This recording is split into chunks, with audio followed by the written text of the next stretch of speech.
Modrijani smo obiskovali celjske srednje šole, tudi z Njočjo Modrijano vsako leto ostajamo v Celju, ne smemo pozabiti na svoje korenine in tukaj se zelo domače počutimo in prepričan sem, da bomo dali vse od sebe.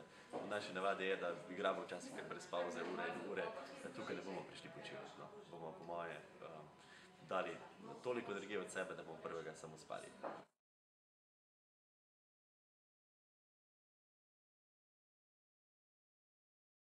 Tukaj ne poznamo pavz, ne bomo poznali, prej se bomo dobro najedli, potem pa nekaj ur same dobre muzike, no. Da bodo ljudje uživali, peli, žurali pač z nami, to je naš namen.